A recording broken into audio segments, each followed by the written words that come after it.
Tunay nga, Panginoon, na Ikaw ay aming Diyos na buhay noon, ngayon, at magpakailanman. Ikaw ang Diyos na makapangyarihan at mapagbiyan at makabagi sa iyong kung dahilan kung bakit kami narito sa umaga. Ikaw ay sinayin namin sa Espiritu at sa Panginoon. Salamat sa iyong Espiritu na nagtutulog sa amin, nagdala sa amin, at bigay sa aming kaisipan at kalooban na pumunta rito. Alam namin na mayroong labanan ang ating mga lupang katawan na pumipigil sa amin na kami ay dumako sa bahay-simbahan upang ikaw ay sambahin at pasalamatan sa iyong katapatan at kabutihan sa amin. Kaya binabalik namin sa iyo ang aming salamat at patuloy na hindi namin ang Espiritu ang pagpapalipad sa kaisipan, kalooban upang malaman ang mga katipumanan na iyong ipinagkakito sa mga hinihinihan. Nawa ay mag-usus kami ng kagalakan, kasindahan, at kapayapaan kung nangyayari sa aming daigdig, sa bahay man, sa buong mundo. Ikaw ang Diyos na dapat sa iyo. Kaya binabalik namin sa iyo ang pinapagasa pagpuli. Salangin namin na pinanggapin mo ang aming pagsamba sa iyo. Ako aming dalangin at salamat sa pangalan ng aming Panginoon. Amen. At Amen. Amen. Sa at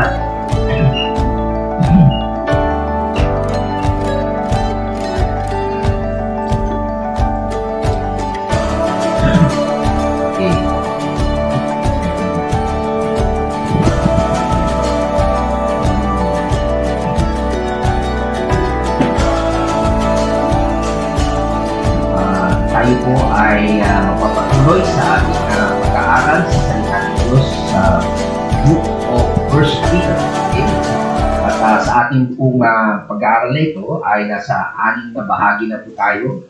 At ang pamagat po nito ay yung believer's privileges. Okay? Part 6. At tatalakayin po natin ngayong umaga ang patungkol sa pribileyo ng separation.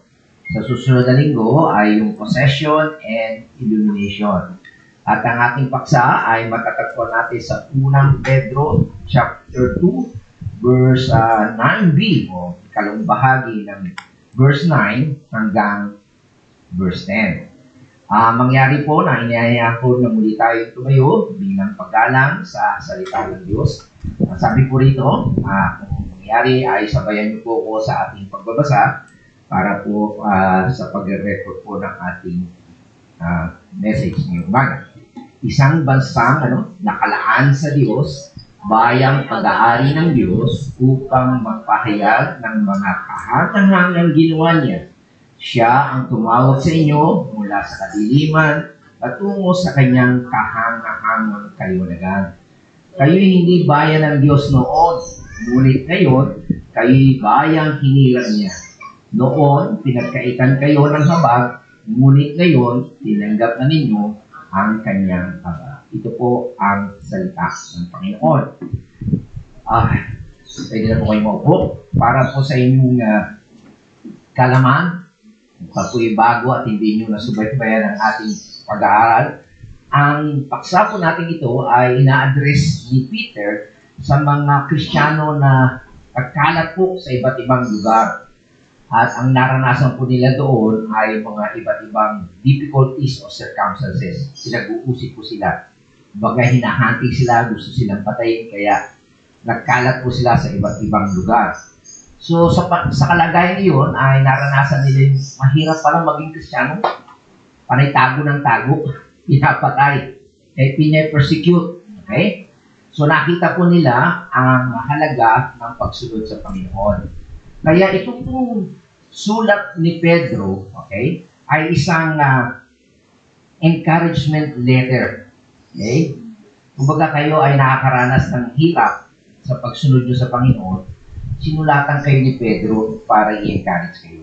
So dito po makikita natin yung mga benepisyo na binibigay ng Diyos sa kanyang mananampalataya sa magitan ng kanyang biyaya. Okay? So dito, hindi po natin pinag-uusapan yung tungkol sa ano ba yung halaga ng pagsunod sa Panginoon, kundi ano yung benepisyo, ano yung mapapala natin pag tayo ay sumunod sa Panginoon. Kahit merong hirap, kahit merong mga persecution, pero bibigyan tayo ng Diyos ng mga spiritual na privilege. Yung makayamanan na ating tataglayin dahil tayo ay anak ng Diyos. At ngayon po ay tungkol sa kaligtasan. At kung kayo ay pamilyar dito sa laruan ba ito? Laruan. Okay? Ng mga bata. Kalens, Alay, Dos, Crow. Okay? Yun po yung titingnan nyo po siya. At habang iniikot-ikot yung may iba-ibang mga design ng mga actually, ano yan, plastic, no? Na pag inikot nyo, magiging star, may mga diamond, kung ano siya. Okay? Yan po ang pribileyo natin sa Panginoon. Makikita nyo, kada ikot ay mamamangha ka sa binibigay ng Diyos sa atin. Okay? So ito po yung katotohanan tungkol sa kaligtasan, ibinibigay niya. Okay? Para pasasabihin nyo si Pastor Ram, paulit-ulit. Okay? Patungkol talaga sa kaligtasan yan. Pero sana makita nyo yung ganda habang iniikot-ikot natin. Okay? Isa lang yan. Yung kaligtasan na binibigay ng Diyos sa atin. Pero the more na iniikot mo siya, makikita mo yung napakarami palang pribileyo. Isang araw dumano ako dyan sa Linas, nakita ng misis ko. Sabi niya, parking for priest. Mabuti pa, ang priest may sariling parking. Di ba? Ang hirap pag pumunta kayo sa ibang lugar. Ang hirap mag-park. May pribileyo ang priest. Nakita niyo. Tayo rin may pribileyo. Hindi lahat makakapunta sa Malacanang. Di ba? Kung hindi ka kamag-anak ng presidente. Pwede ang tao, hindi lahat po ng tao pupunta sa langit. Gusto nila, wish ko nila, lahat sila sa langit. Kasi sabi nyo, pag namatay, happy birthday in heaven. Totoo bang nasa heaven sila? Ano? Ang Kristiyano may pribileyo. Okay? Pag kauligtas, sigurado ka. Okay? So dito, makita natin hindi yung mga duties natin, hindi yung ating responsibility. Ang pinag-aaralan po natin ito ay patungkol sa ating mga pribileyo, mga benepisyo mo na hindi pinagkakalob sa lahat ng tao. Diba? Kayo nga, tuntua pag ang pangalan nyo, nabigyan kayo ayuda. 1,000 lang yun. Di ba? Pag wala, hindi ka, galit ka. Di ba? Di ba? Senior, meron privilege. May discount. Di ba? So, I hope na makita nyo at ma-appreciate nyo ito. Sa kabila ng hirap sa pagsunod natin sa Panginoon, meron siyang mga benepisyo. At ito po ay nagsimula sa chapter 2, verse 4. At yun nga ang sinasabi, nung tayo ay lumapit sa Panginoon, sabi, lumapit kayo sa Kanya sa batong buhay na itinakwil ng mga tao, muli pinili siya ng Diyos at malaga sa Kanyang Panginoon. Kung yung ibang tao nire-reject si Christ, pero tayo hindi natin nire-reject si Christ.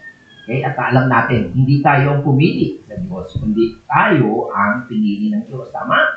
Kita yung dami-daming tao sa mundo, napili ka. Bakit? Pogi ka ba? Mayaman ka ba? Masigla ka? Masipag ka? Hindi. Habag lang ng Diyos. Pribileyo, bakit ka pinili? Okay? Kaya, nung pinili ka ng Diyos, ang unang-unang pribileyo na makikita natin sa verse 5 ay sinasabi na yung union with God. Siya yung bato na itinakwil, tayo rin ay bato, at yung ating bato, parang cement, yan, yung mga bato niya, nagsama-sama tayo, naging building tayo, naging temple ng Panginoon.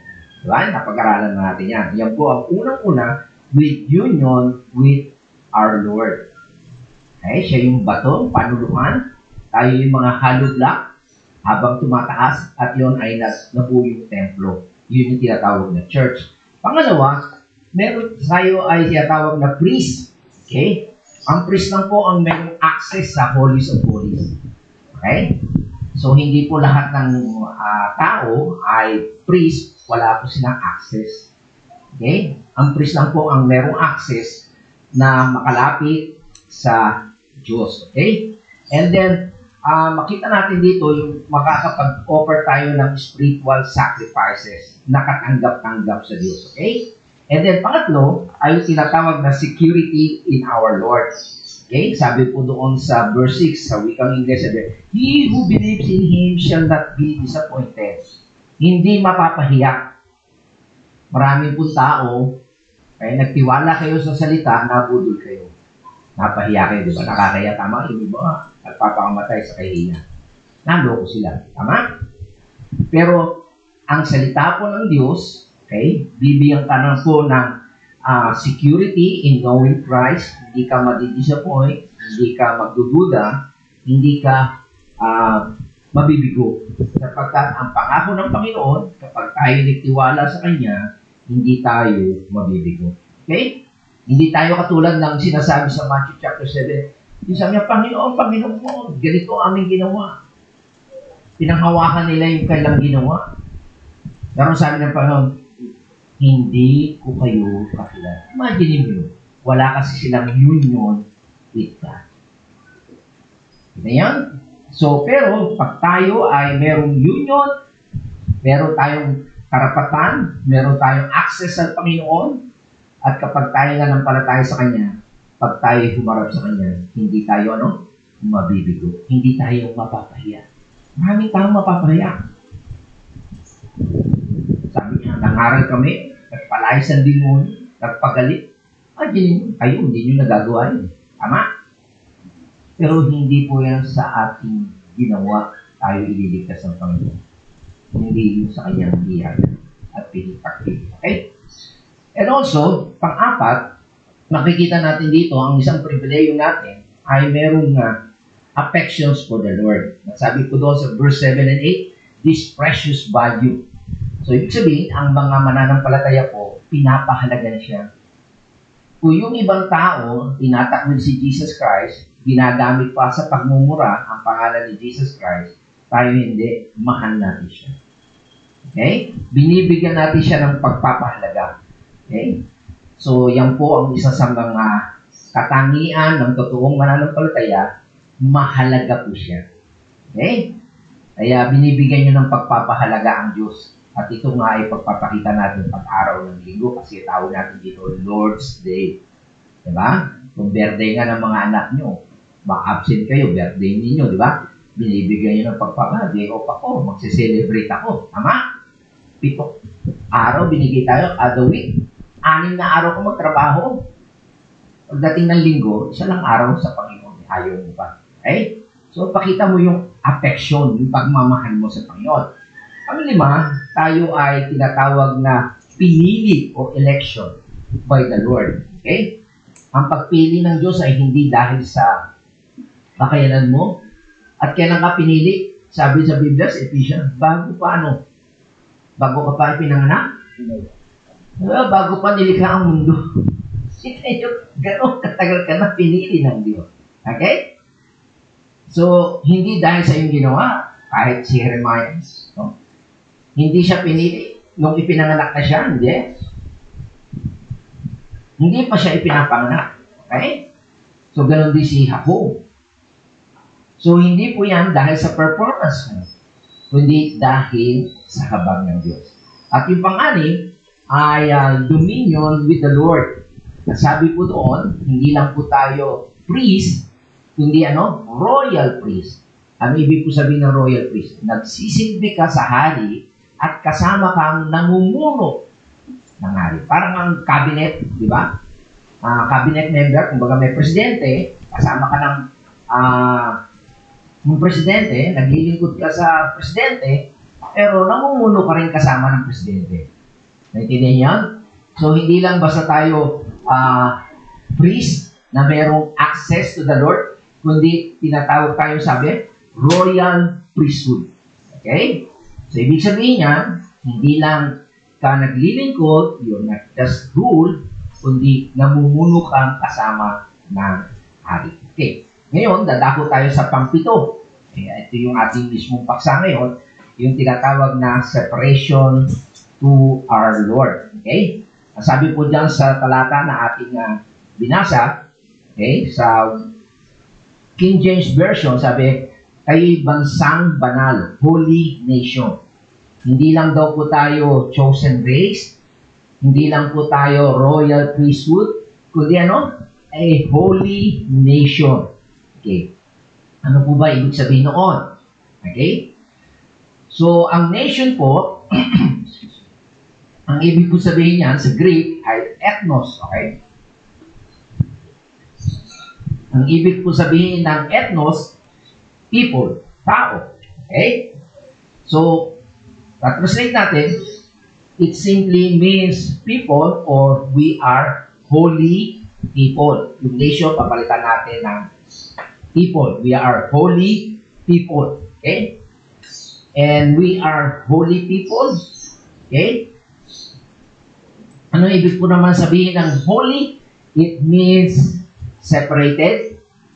Okay? Hiniwalay, separated, or set apart. Itinalaga. Okay? So, yan po ang ibig sabihin ng holy people. So, hindi ka lang royal, chosen race, hindi ka lang royal priesthood, kundi isang holy nation o holy people.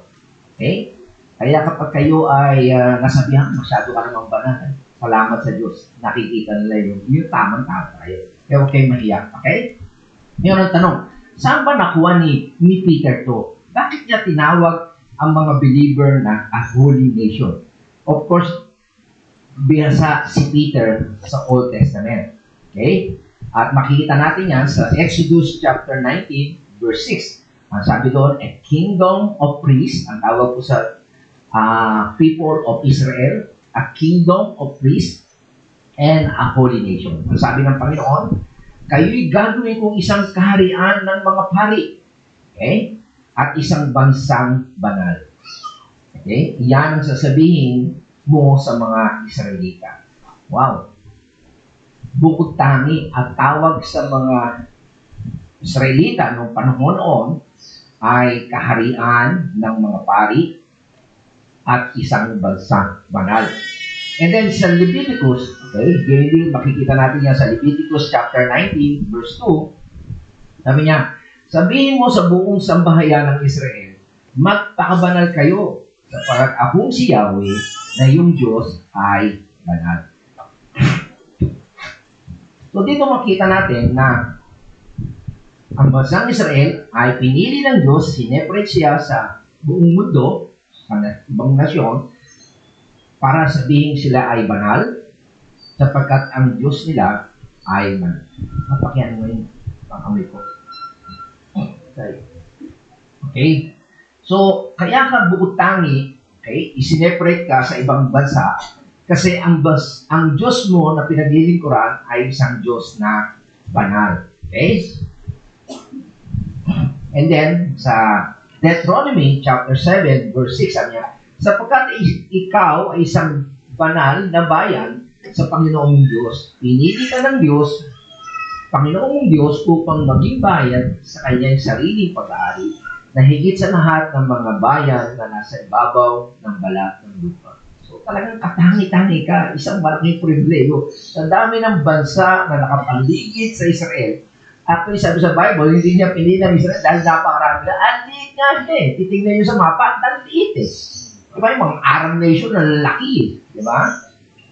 Pero bukod tangi sila.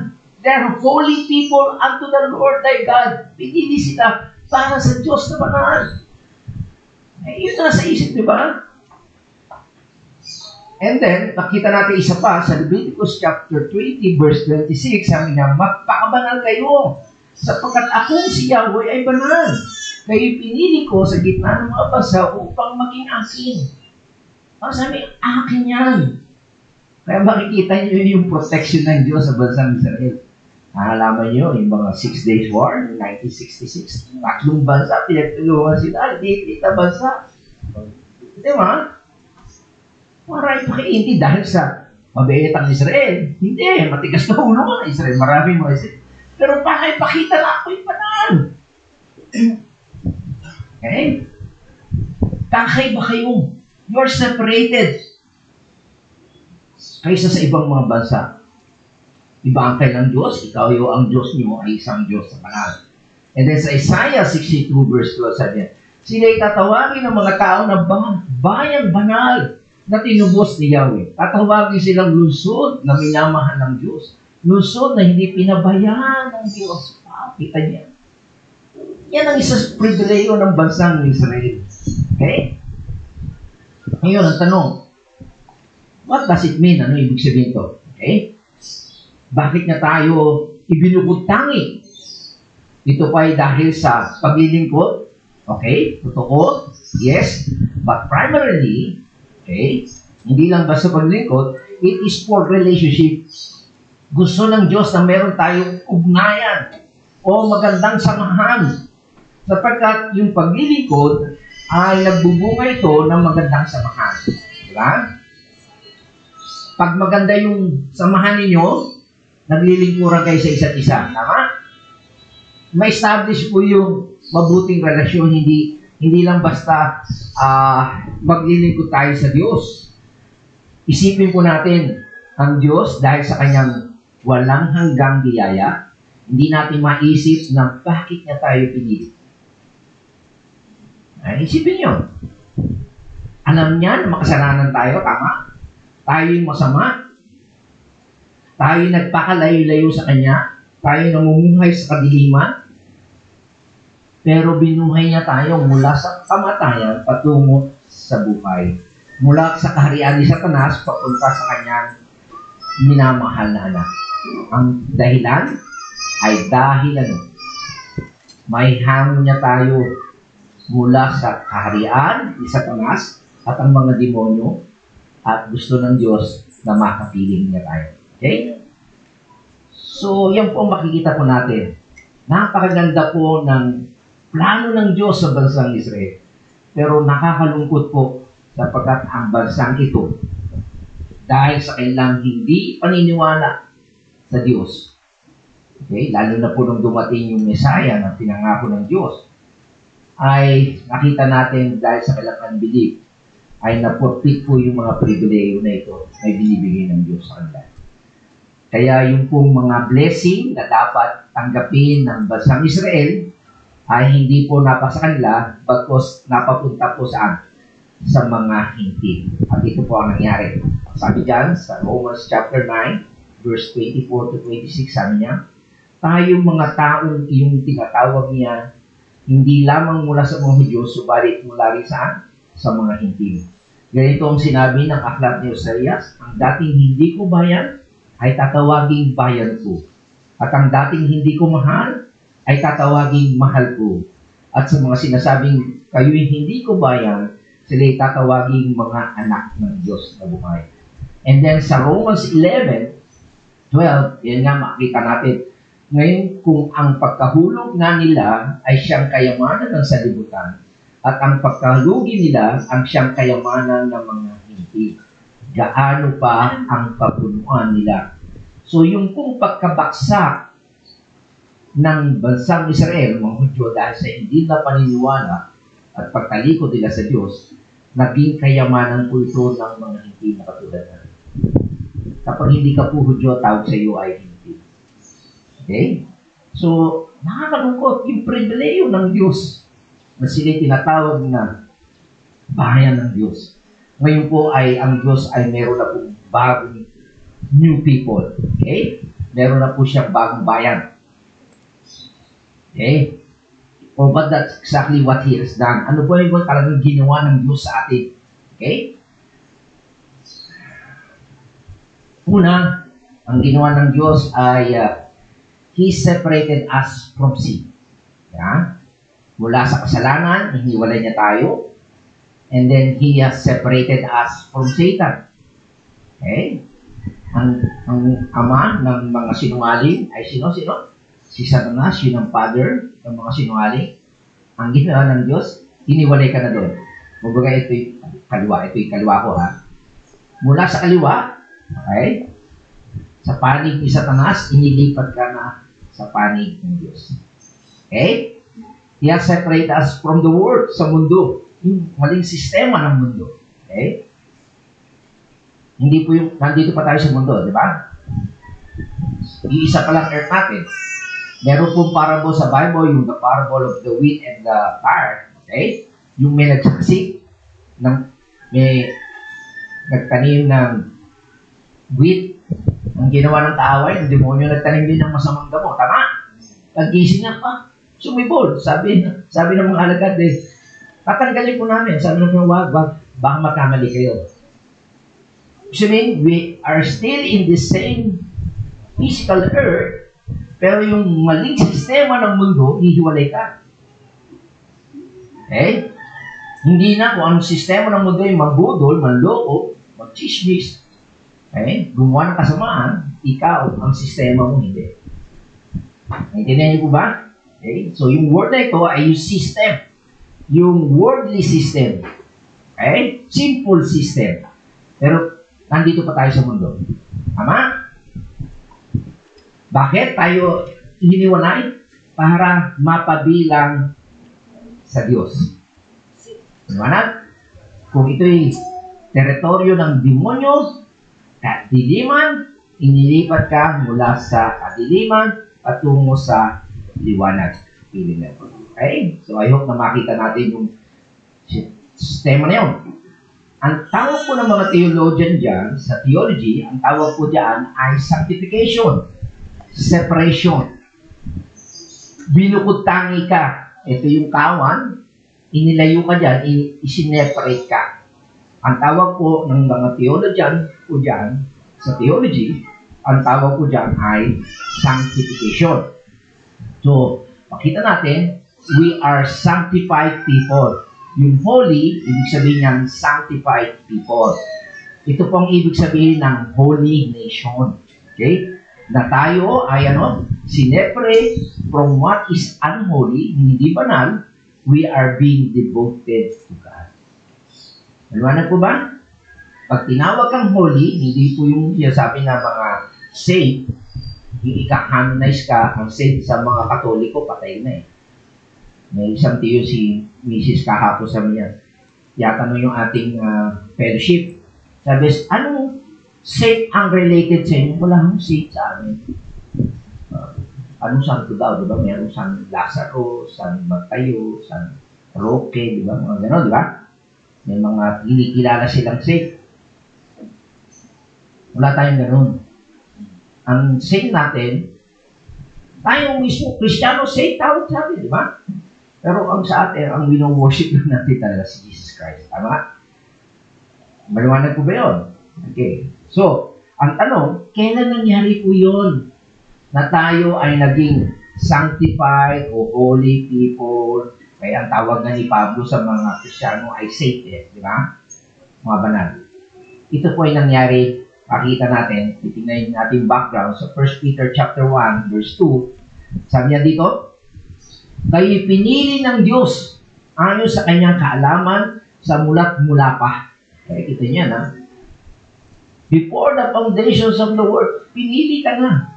Para pinabangal ng Espiritu Santo. It is the Holy Spirit works, ni-regenerate ka upang maging masunurin kay Yesu Kristo at nalinis at magitan ng kanyang dugo. Okay? So, it is the work of the Holy Spirit. Hindi niya? Kaya po tayo naging banal kasi kumilos ang Holy Spirit sa atin. So, ang salvation po ay setting apart. Okay? Trabaho po ng Diyos yan na piliin ka mula sa mga makasalanan para tumalima ka sa Diyos. Okay? At ang salvation po ay when we are saved, it was not just that your sins were forgiven. Yung kasalanan mo ay napatawad na. Okay? Paano napatawad? Binayaran. Tama? Naalala nyo, ang forgiveness o pagpapatawad, kinakailangan binabayaran yan. Hindi mo mapapatawad ang isang tao kung hindi niya bayad. Hindi pwedeng laway-laway lang. Kinakailangan pagbayaran niya yung tinatawag na atonement. Okay? Paghandog. So, ano pa ginawa ng Diyos nung tayo ay naligtas? Pinatawad yung utang mo? O kasalanan mo? Tahimik. Pangalawa, you were set apart from hell. Kung pupunta ang tao sa impyerno, hindi ka na pupunta sa impyerno. Okay? At pangatlo, you were literally brought into intimacy with God. Meron kang malalim na ugnayan sa Diyos at ito ay makikita sa magitan ng inyong bagong relasyon at yung bagong pagsunod sa Diyos. Kung dati ang sinusunod mo ay sarili mo, ngayon, iba na ang Panginoon mo, hindi na sarili mo. Ang Diyos na. Okay? Kaya ang totoong mananampalataya, sumusunod na sa Diyos. Okay? Hindi na sarili niya. Alam niyo ang nangyari niya? Sino gumagawa niya? Ang Holy Spirit ang kumikilos niya. Kung sa sarili niyo, hindi. Walang taong lalapit sa Diyos sa pusa. Ang tao, kaya lang lumalapit sa Diyos, sabihin ng Diyos, hindi eh. Gusto nila yung pagpapala na binibigay ng Diyos, pero never ang Diyos ang gusto nila. Diba? Ang sabi na sa inyo, ang tinuturo, ano eh. O, kompletuhin mo itong simbang gabi. O ano yung request mo, may bibigay. So, ang itinuturo sa atin, kaya ka lalapit, pupunta sa simbahan, kahit may hinihingi ka. Hindi Diyos talaga ang hinahanap mo. Okay? Pero kapag ang Holy Spirit ang kumilos sa iyo, ang gusto ng Holy Spirit, makilala mo ang Diyos, na maging ama mo siya, maging maganda ang iyong relasyon sa Kanya. At dahil doon, mai-inlove ka at susunod ka sa Diyos. Okay? At ito nga po sinasabi sa 1 Peter 1:12. Sabi niya, nang kailang ipahayag ang katotohanan ito, kaya napahalaga po yung preaching of the gospel, ipinaunawa sa kanila ng Diyos na ang ginawa nila ay para sa inyo at hindi para sa kanila. Ang mga katotohanan ito, narinig niyo ngayon sa nangangaral ng mabuting magandang balita ng Diyos sa kapangyarihan ng banal na Espiritu, ng Espiritu Santo, na isinugo sa kanila mula sa langit. Maging ang mga anghel sa langit ay nananabik na maunawaan ang katotohanan ito. So ito po yung proseso o pamamaraan ng Diyos. May mga ngaral na mabuting balita tungkol kay Yesus Kristo, at kapag narinig nyo ang totoong mabuting balita, ang Holy Spirit ay kikilos sa inyong buhay, mauunawaan nyo ito, magsisisi kayo, okay, at mananampalataya kayo sa Panginoon. Yan po ang ginagawa ng new birth na born again kayo. Diba? Sabi sa born again, katulad po ng hangin yan, di ba? Sabi sa Biblia, ang pinanganak ng Espiritu ay Espiritu man, at ang ipinanganak ng laman ay laman niya. Diba? Tama? Ang pinanganak sa Espiritu ay katulad ng hangin. Nakikita niyo ba yung hangin? Hindi. Pero nakikita niyo yung resulta. Tama? Ganun din po yung may resulta. Kapag na-born again ka, may resulta. Magsisisi ka. Mananampalataya ka sa Diyos. Kaya, tandaan natin, sabi sa Biblia, kailan pa tayo pinili? Pinili tayo bago pa nilikha ang mundo. So, habang nabubuhay tayo sa mundo na ito, tayo ay kabilang sa mga tao na hindi pa na papatawad ng Diyos until salvation. Nung dumating lang ang Holy Spirit sa atin, paano yun? Nung may nangaral na mabuting balita. Merong nag-preach sa atin tungkol kay Jesus Christ. Ang Holy Spirit nagkumilos sa ating buhay. Naliwanagan tayo. At nagsisi tayo. Okay?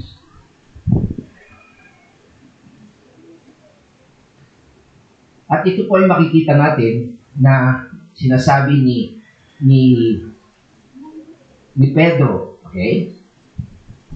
Sa kanyang pagharap noon, sabi niya, pagkatapos ng mahabang pagtatalo, tumayo si Pedro at nagsalita. Mga kapatid, nalaman ninyo ng una, nakaraang araw, hindi lang ako ng Diyos upang mangaral ng magandang balita sa mga hindi. Ito yung pangangaral. At sila naman ay sumampalataya. Ang Diyos ang nakakasaliksik ng puso ng mga nagpapatuto na sila'y tinanggap din niya tulad natin ang ipinagkaloob niya sa kanila ang Espiritu Santo. Kita niyo? So, kailangan talaga ang pagkilos ng Holy Spirit. And then, makita natin, sabi niya sa verse 9, iisa ang pagtingin ng Diyos sa kanila at sa atin. Nilinis din nila ang kanilang puso sapagkat sila'y nanalig kay Jesus Cristo. So, tingnan natin yung proseso ng pagliligtas ng Panginoon. May hinirang siya, okay? Pero paano natin malalaman yung mga hinirang?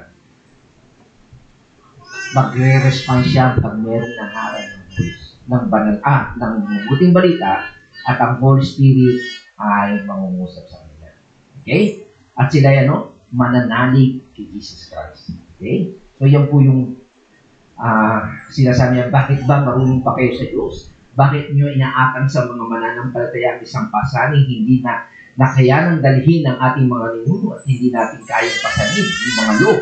Samampalataya tayo, taligtas at magitan kagandahang loob ng Panginoon Yesus, kaya hindi naman sila. It is by the grace of God. Diba? Kasi yung mga Hudyo, napakaraming mga pasanin niya, ito dapat nyo gawin para kayo maligtas, para kayo paborahan ng Diyos. No. Sila'y kakahabagan ng Diyos. Pag narinig nila ang mabuting balita tungkol kay Jesus Cristo, mananalig ko sila. Okay? And then sa Hebrews, tingnan nyo, Hebrews chapter 10. I'm sorry. So being sanctified means, sabi niya, tama ba? Okay. Tama. To be sanctified means to be holy, cleansed of sin, okay? Set apart from sin, set apart from iniquities, and set apart unto God. So yan po ang ibig sabihin ng sanctified. Okay? Maging banal ka, pinatawad ka sa iyong kasalanan, nilayo ka sa kasalanan, sa iyong kasamaan, para lumapit ka sa Panginoon. And then sa Hebrews chapter 10, verse 10, tingnan nyo ha, sa kaloobang iyon, tayo'y pinaging banal sa magitan ng paghahandog ng katawan ni Kristo na minsan ba't pakilanman. Tingnan nyo sa word na English, sabi niya, by the which will, yung kalooban ng Diyos. Tayo daw ay pinaging banal, sanctified, sa magitan ng offering of the body of Christ once for all. Isang beses lang. Kung titingnan natin sa kasaysayan, ilang beses naghahandog yung mga pari? Taon-taon. Tama? Para sa kailang kasalanan. Pero si Jesus Christ, isang beses lang naghandog. Sapat na yung kanyang kamatayan sa krus para mabayaran ang kasalanan ng mga hinirang. Okay? Then sa verse 14 to 15, sabi niya, by one offering, binigyan ng pansin to ha. Minsan lang.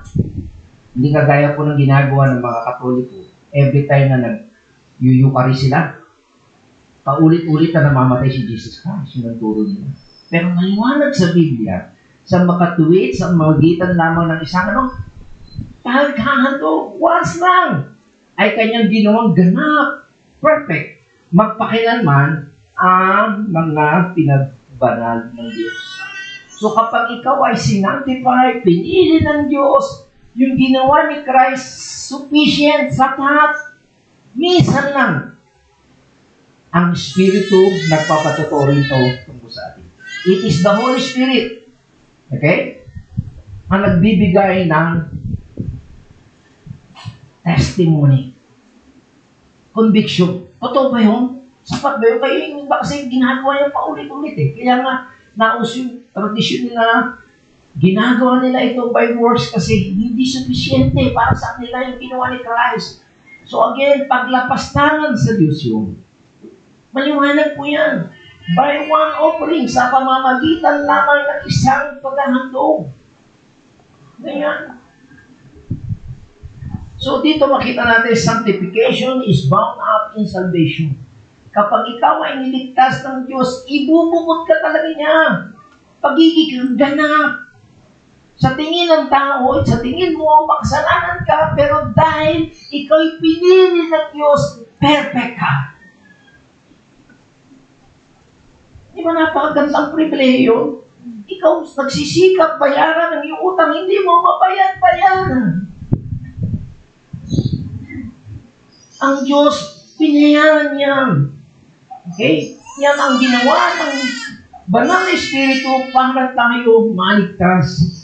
At yan sabi po sa 1 Corinthians chapter 1 verse 30, sabi niya, dagapot sa Kanya, kayo nangay sa kay Kristo, na sa atin ay ginawang karunungan mula sa Diyos at katuwiran at kabanalan at katubusan. Because of Christ, Kanya, tayo ay made unto us wisdom. Hindi na tayo karunungan. Tayo ay naging matuwid. At hindi lang yan, na-sanctify, kabanalan, and redemption. Natubos tayo. Kanya? Yung pong nagawa ng tayo nagkaroon ng relasyon sa Diyos. Nung atin siyang sinampalatayanan, ginawa natin siyang Panginoon na tagapagligtas sa ating buhay. Binayaran ang malaking utang natin. Siguro makaka-relate kayo niya kung maraming utang niyo at hindi niyo mabayad-bayaran. Tama? Ganun po ang utang natin sa Diyos. Yung kasalanan mo at kasalanan ko, hindi mo kayang bayaran yan.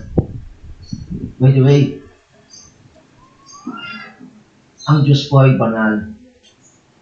At alam niyo po ba na sa biyaya ng Diyos, hindi nang pinapakita ng Diyos ang kabanalan niyang tuloy sa atin. Kasi sabi sa Biblia, ang makakita sa Diyos, malulusan. Kaya, mapagbiyaya pa rin ng Diyos. Later on, pag-aaralan natin yan sa isang linggo, sabi dito ay, noon ay hindi kayo nakatanggap ng habag, ngunit ngayon tumanggap na kayo ng kanyang habag. Yung mercy.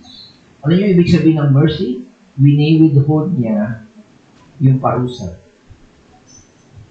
Meron tinatawag na general mercy and specific or special mercy. Later on. So, ang nararanasan natin yung mercy ng Diyos. General mercy ng Diyos. Pero ang Kristiyano, meron special mercy. In respect sa holiness of God. Kasi, bawat kasalanan mo, pwede kang tirisin o patayin ng Diyos. Naintindihan niyo ba yun? Kaya pasalamat tayo sa mercy of God. Kasi nga, bahayang banal ang Diyos. Banal ka na. Pinili ka na ng Diyos. Ang Diyos na pinaglilingkuran mo ay banal. Okay? Kapag nakipagkaisa ka Kristo, ikaw ay isa ng banal. Tinubos ka na. Okay? So, yan po ay pag-aaralan natin dito po sa positional sanctification. Okay? Ano po ibig sabihin niya? Positional sanctification. Unang-una sa lahat, when it says you were set apart unto God, it means you were set apart, belong to God. Ganito yan. Kung kayo nasa kaliwa, kay Satanas, positionally, lilipat ka mula sa kaliwa, papunta sa kanan. Kung dati, sa demonyo ka, sa Diyos ka na. Okay? Yan po ang tinatawag mga position. And then, it doesn't mean, pag nandito ka na, ibig ba sabihin nyo, hindi ka na magkakasala? Hindi po. Nagkakasala ka kasi nasa laman ka pa.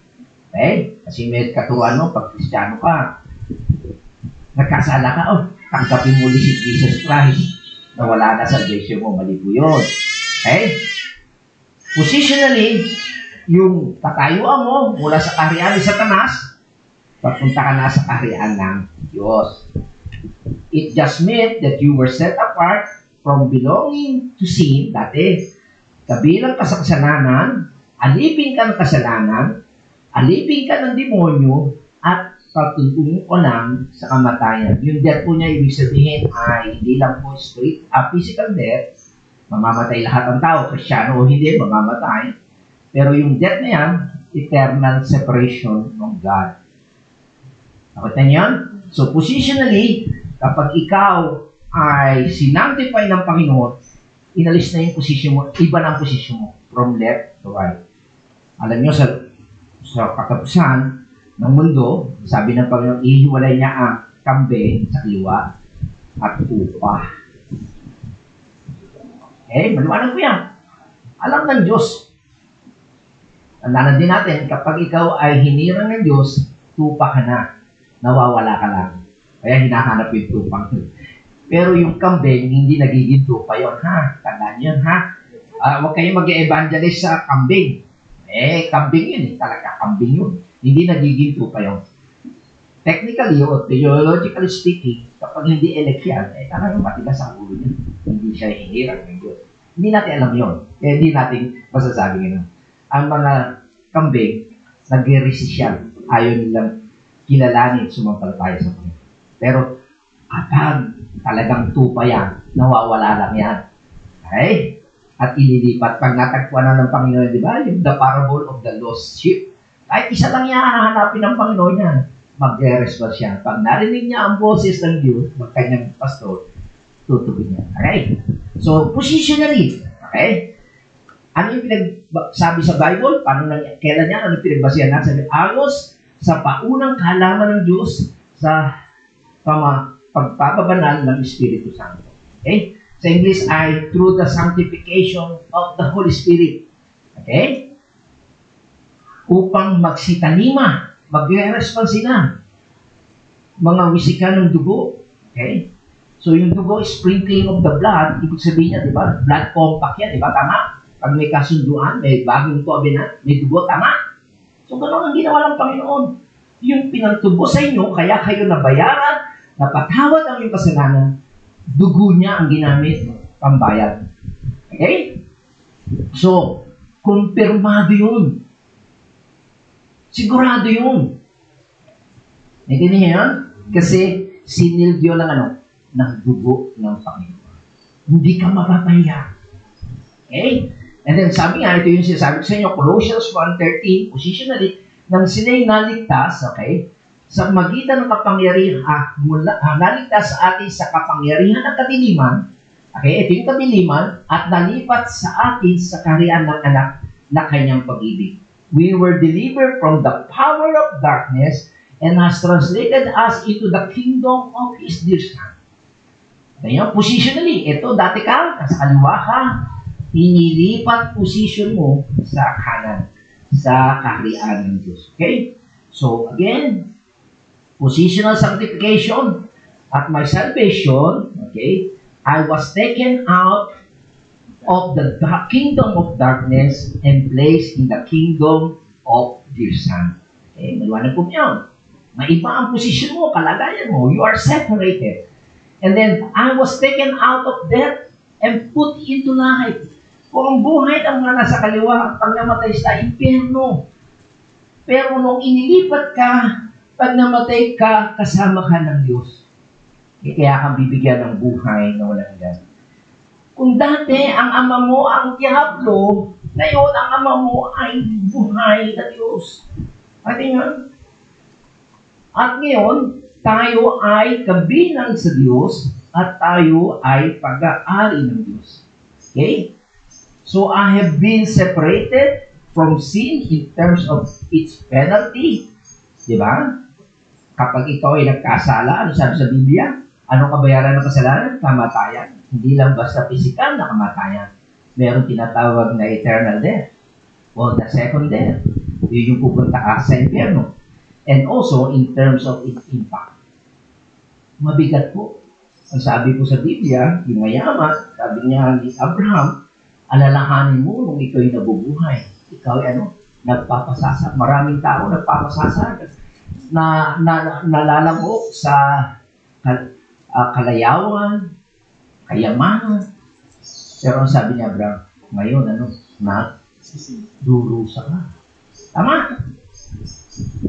Samantala, si Lazaro, siya naghihirap, pero titiwala siya, inaaliw siya dito. Nakita niyo? So, ang malaki ang impact ng kaparusahan ng kamatay. Akala niyo, pag namatay, wawakasan ko na. Tapos na, ang paghihirap ko, hindi ko mabayaran ang aking utang. Akala mo, matatakasan mo yung utang mo? No! Pag bayaran mo yan sa impyerno, may impact yan. Impact po. Alright? So, sana makita yung ginawa ng Holy Spirit sa inyo. Kung ikaw noon, naghihintay ka lang na kamatayan, wala ka kay Kristo, awawa ka. By the way, namatay na nga pala po si Carlo kanina, nung ako'y nakabisita sa kanya. Ang gusto ng bata na mamatay na siya, birthday pa niya noong April 8. February 8, sorry. So, sa akin ay naghihirap na talaga ang bata. Pero siyempre, ang magulang ayaw. Kaya sinabi ko sa kanya, yung palatang binanggit ko sa inyo sa Luke chapter 16, kung titingnan mo ang kamatayan, okay, kung walang pananampalataya sa Panginoon, kawawa ang kalalagyan mo. Kung nagpasasa ka, may hamang ka, pero wala kang Kristo, magdurusa ka. Hindi matatapos. Physically, nagdurusa siya,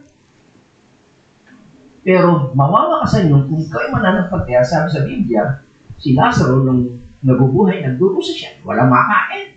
Hinihimuran pa ng aso. Pero nung namatay siya, sabi, pinarangalan siya, at ano sabi sa Biblia? Inaaliw siya. So, ang napakahalaga, bago mamatay ang isang tao, magsisi siya. Kaya kami nanalangin, sabi ko sa kanya, hindi naman siya makapagsalita. Kung ikaw ay magre-response at sangayon ka sa panalangin yun, pindutin mo yung aking kamay. At nanalangin kami, pinipisin niyo yung aking kamay, magsisi ka sa iyong kasalanan. At kilalanin mo si Jesus ng Diyos sa pagligtas kasi siya lamang makakapagbayad ng iyong kasalanan. So, mahirap para sa isang tao, okay, naghihirap talaga kung wala siyang Kristo. Hindi lang naghihirap siya sa sakit, financially, nahihirapan mo rin pamilyang mo. So, tama mo. At ang masaklap niya, kapag wala kang pananampalataya sa Panginoon, tuloy-tuloy ang nahihirap. Ang pagkat alam ng iba, ay, nagpahinga na siya. Patapos na yung kanyang paghirap, di ba? Yun ang general na kaisipan ng tao.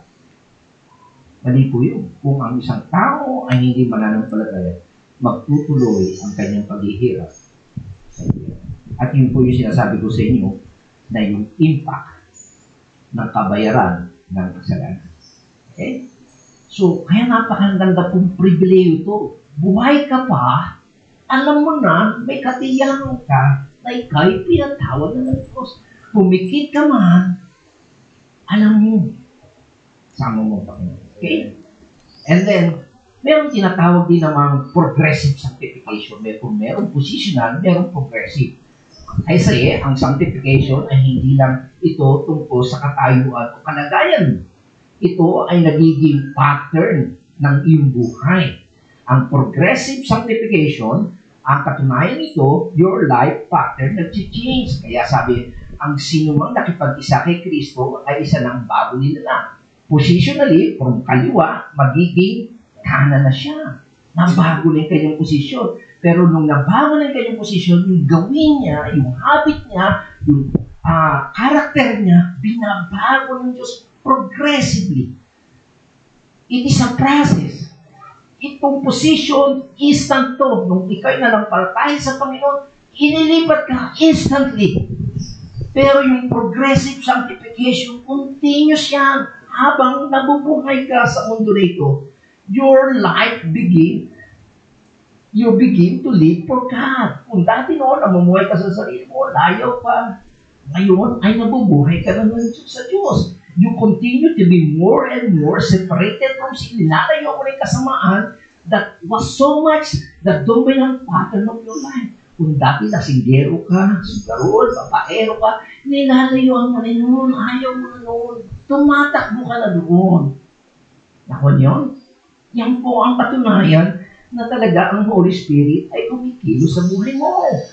Lumalayo ka sa old pattern of your life. That's simple. Kaya sabi niya sa verse 1, chapter 1, verse 2, tayo sinantified ng Holy Spirit. Ngayon, pakikita natin sa verse 16, sabi niya, sapagkat nasusulat, kayo'y magpakabanan, sapagkat ako'y banahan. Kita niya? Be ye holy, for I am holy. Kita niyo, very progressive, meron kang magkilos.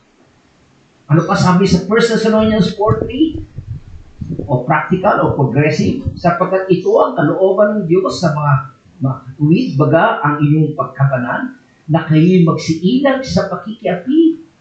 So kung dati ay mahilig ka makiapid, makirelasyon ka sa hindi mo asawa, babaero ka, lalayo ka dyan. Okay?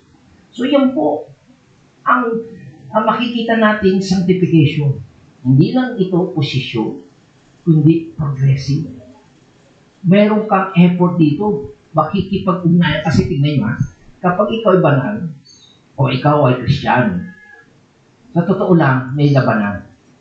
Pag walang labanan sa isipan nyo, ay ibig sabihin, wala yung Holy Spirit. Ang mapasin yan, may paglabanan eh. Gagawin ko ba to? Pupunta ba ako sa church o hindi? Tinatamad ako ngayon, maraming sakit ako ngayon. Paa, tuhod, balikat, ulo, maraming sakit. Diba? Maraming sakit. Dati nung kakanta ka lang balikat, ulo, ngayon hinihimas mo na yung mga sakit. katawan mo. At yun ang nagiging alibay mo. Di ba? Marami. Pero, kahit masakit yan, kung papakinggan mo yung Holy Spirit sa buhay mo, susundin mo. Tama? Salamat sa Diyos, ibig sabihin mo, may Holy Spirit kayo. Okay?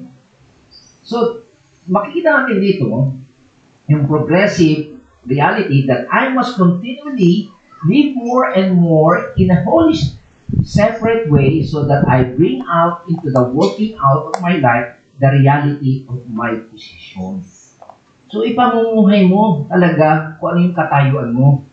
It is becoming what you are. Okay? Kung ano ka, gawin mo. Okay? Kung recently ay pag-aalis ako ngayon, sabi ko sa misis ko, samahan mo nga ako. At kapag kami, nagdadrive na kami ng dalawa, holding hands pa kami habang nagdadrive. Okay,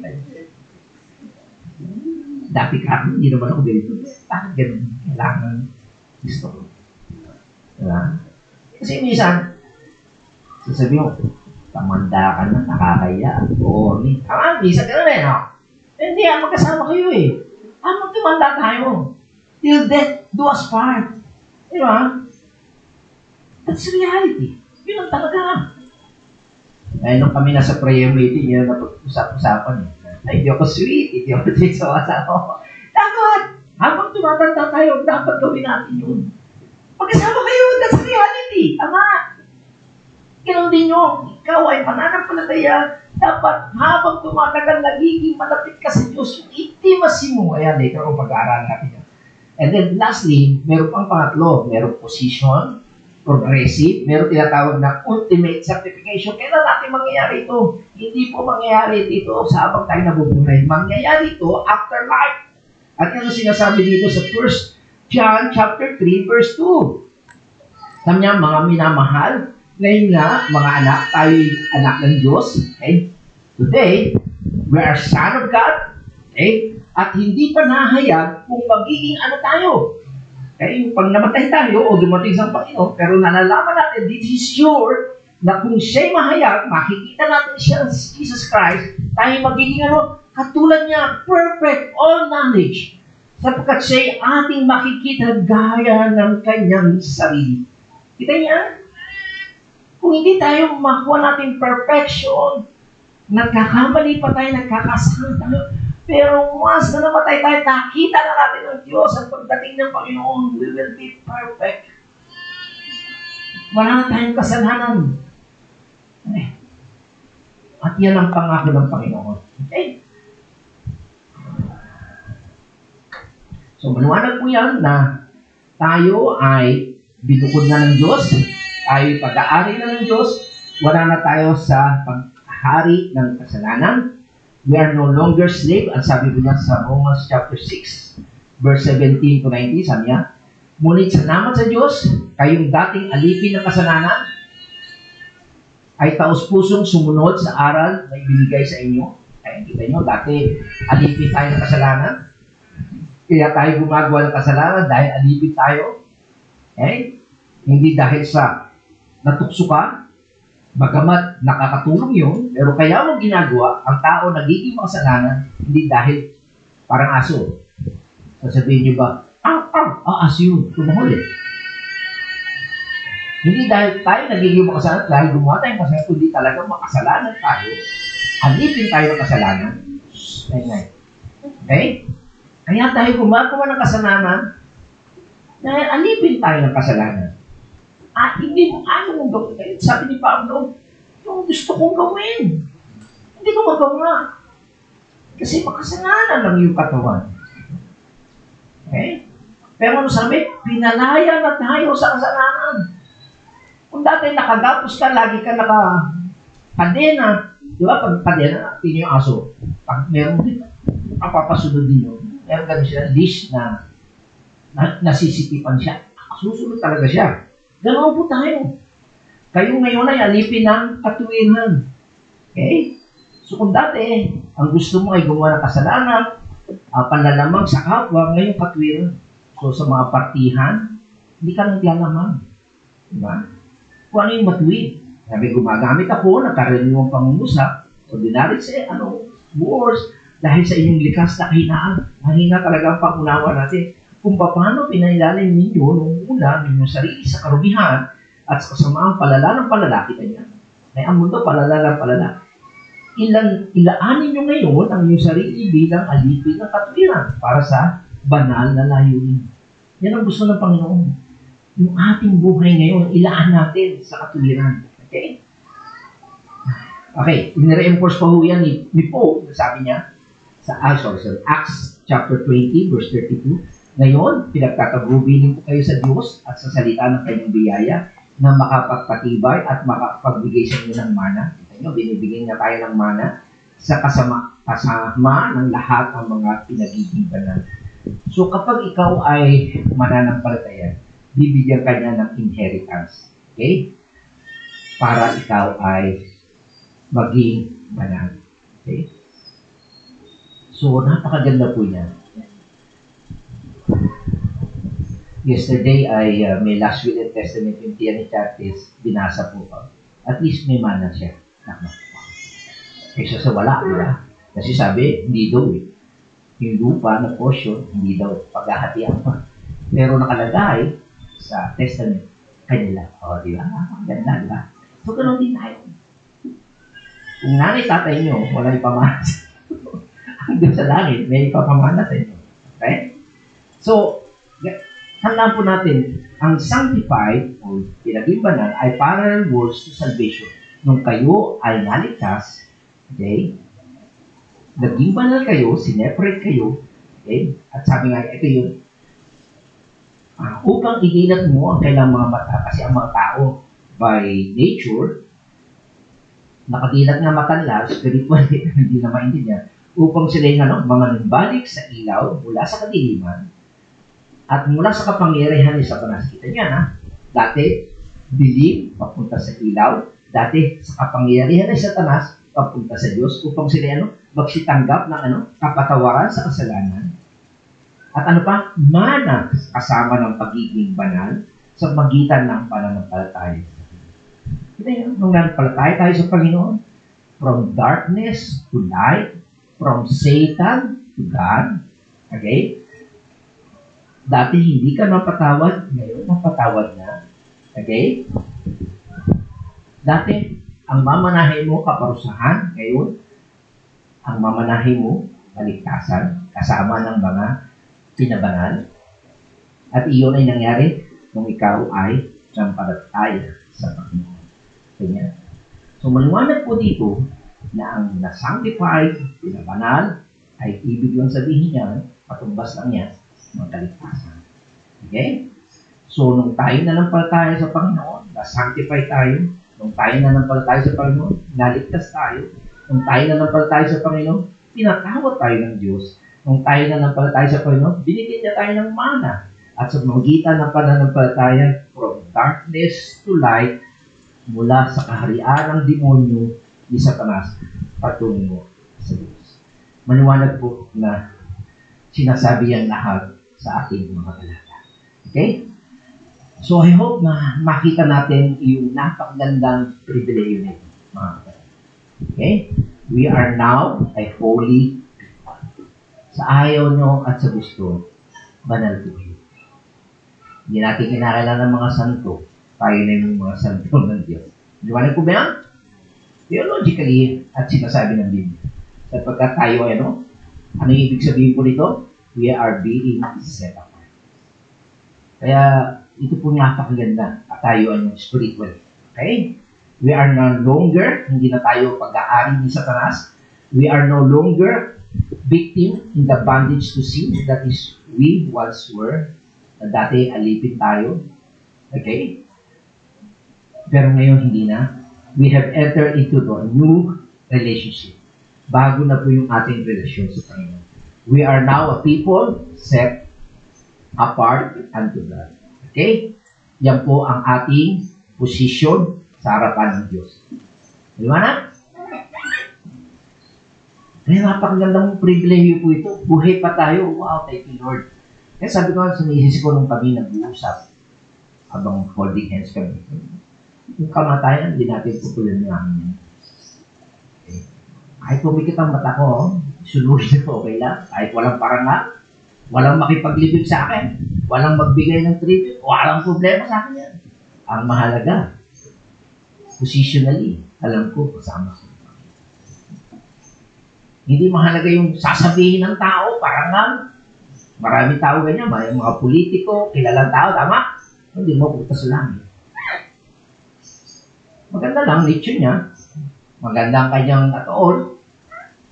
May musilay siya, pero hanggang doon na lang siya. At masaklap ang kanyang kaluluwa. Sige yan. Ganyan.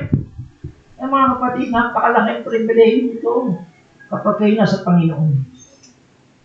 Hindi mo kinakatakutan ng kamatayan. Kasi you're positionally, alam mo.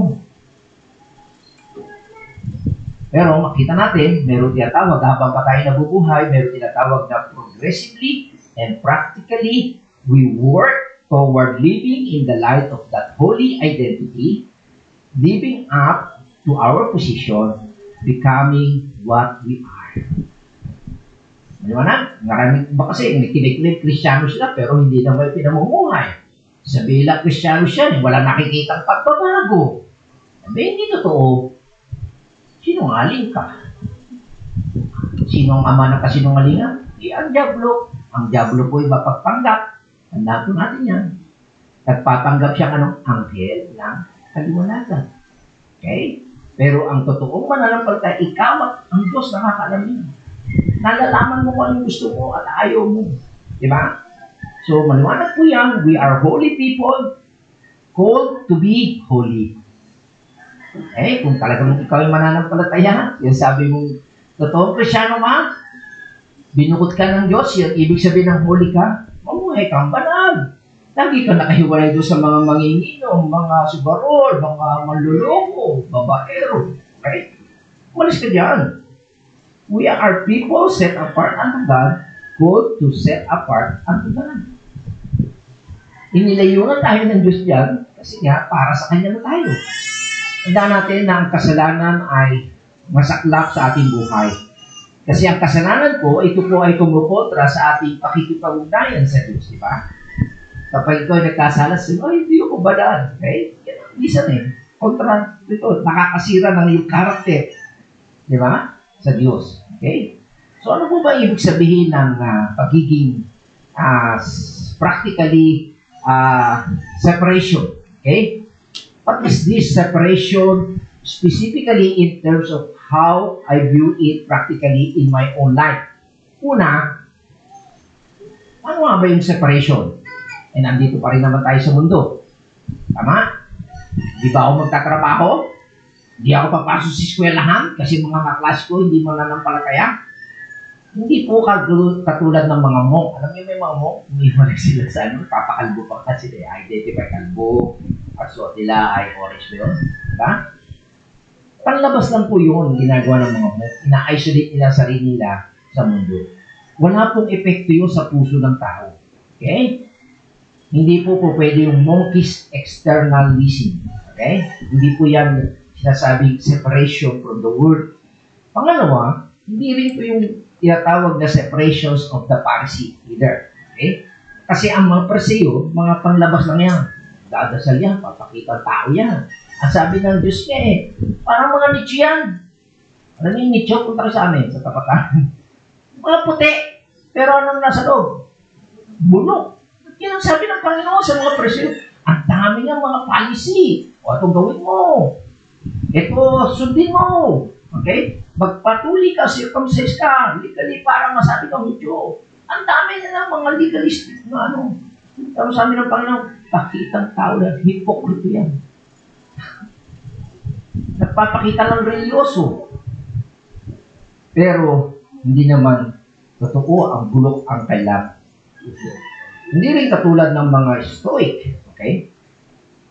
Who believes it is mortal sin, malaking kasalanan, to be happy. Eh, hindi sila napunta sa mga party.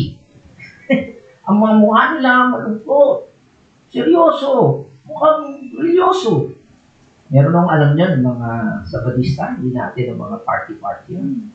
Okay? Ano niya sila? Separate ako. Hindi ako atin ng mga party. Panlabas lang po ito, mga kapatid. Okay? Mali po yun. Ang practical sanctification is simply this: cultivating, pinalalago mo an effective personal intimacy with Christ. Pinalalago mo. Okay? Yung personal na pakikipag-ugnayan mo, relasyon mo kay Kristo. Okay? Tandaan natin, tayo ay iniwalay ng Diyos mula sa kadiliman patungo sa Kanya. Kaya kinakailangan maging manalim ang inyong pagsasamahan. Okay? Ano sabi ni James 4 verse 8? Kanya, draw near to God and He will draw near to you. Kanya, magsilapit kayo sa Diyos at Siya'y lalapit sa inyo. Mga linis kayo ng inyong mga kamay, mga makasalanan, at dadalisayin ninyo ang inyong mga puso, kayong mga may dalawang akal. Draw near to God and He will draw near to you. Okay, kita niya? So, lumapit tayo sa Panginoon. Tanda natin, nung tayo hindi mananampalataya, hindi tayo nalapit talaga sa Diyos. Kaya lang tayo nalapit sa Diyos dahil may gusto lang tayo. Pero kapag ikaw ay talagang mananampalataya na, gusto mo siyang makilala. Okay? At ito, tingnan nyo ang relasyon niya. Sabi niya dito sa 1 Corinthians 6:16-18, hindi ba ninyo alam na nagiging isa ng katawan ng bayarang babae at ng nakikipagkalit sa kanya? Sapagkat sinasabi sa kasulatan, ang dalaway magiging isa. Ang nakipag-isa sa Panginoon ay nagiging kaisa niya sa Espiritu. Huwag kayong makiapid. Ang ibang kasalanan na gawa ng tao ay hindi nakakaapekto sa kanyang katawan, ngunit ang nakikiapid ay nagkakasala laban sa sarili niyang katawan. So, ang tinutukoy po ditong intimacy, yung relasyon. Kita niya? Kung isang lalaki daw ay nakapagtalik sa mga prostitute, di ba? Hindi lang yung one night stand. Hindi talagang mga lalaki, araw-araw yan. Lalo na yung mga babae, magiging sweet sila sa isa't isa. Yung intimacy. Pero dapat yun sa asawa mo. Natin niya?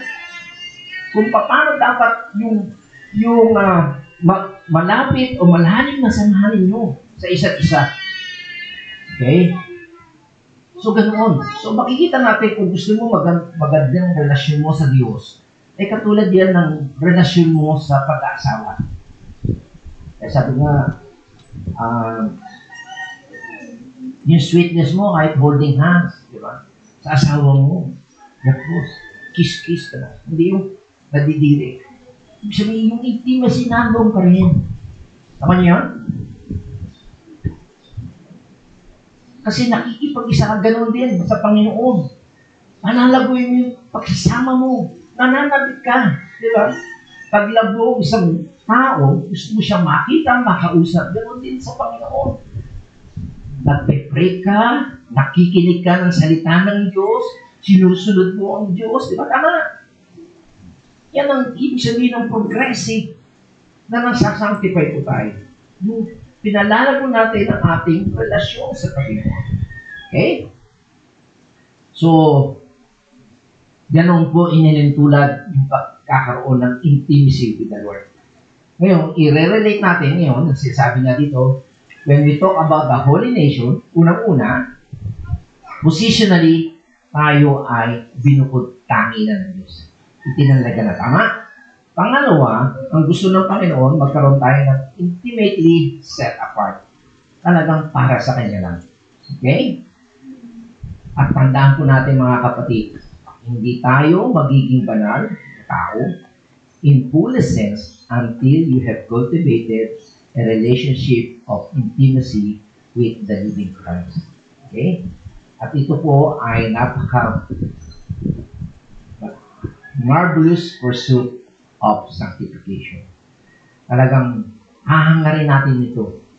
Ito yung pinakamimithi natin na talagang mapalago ang ating relasyon at mapalalim ang ating relasyon sa living Christ. Okay? So, paano po mangyayari yun? What does it mean to be sanctified? It means to pursue meron kayong pagnanasa, na magkaroon ng intimacy with the living Christ, that it controls your conduct. Kaya yung mga ugali natin, parang ahayaan natin ng Diyos ang mag-control niya.